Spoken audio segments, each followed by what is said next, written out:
Look, no one was locking him in a basement in Wilmington. He could have went out and did a photo op and got some takeout or went to a soup kitchen, right? The president's out. He's not locked in the Oval Office. And look, the message, though, when he gets out there attacking Republicans and President Trump on the economy, I think is a very risky strategy. Number one, folks realize this wasn't bad policy. This was an act of God that brought down the economy.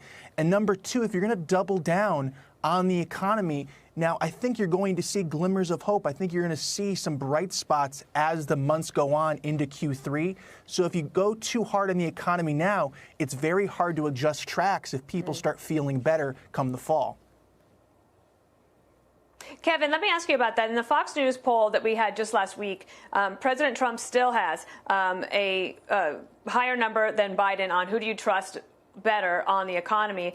And that's partly, obviously, because of the last 3 years and the great economy right before the pandemic.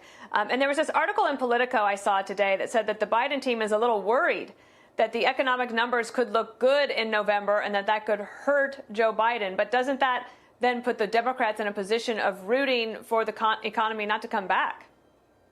Yeah, Dan, it's a great question. I mean, anytime you see anyone rooting against the economy is not a smart campaign tactic.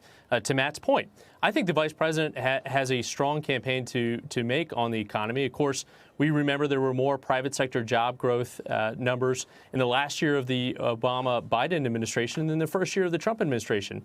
8 years of strong economic growth coming out of the recovery under President Obama and Vice President Biden. So I think he has a really strong campaign to make. Of course, when you compare that to this act of God, as Matt points out, where we're seeing 40 million Americans applying for unemployment since mid-March. Well, that's 1/4 of the American workforce. And again, I think Ronald Reagan's old adage rings true. Are you better off than you were 4 years ago? And for many Americans, that's not the case, regardless of this pandemic, in their own lives heading into November.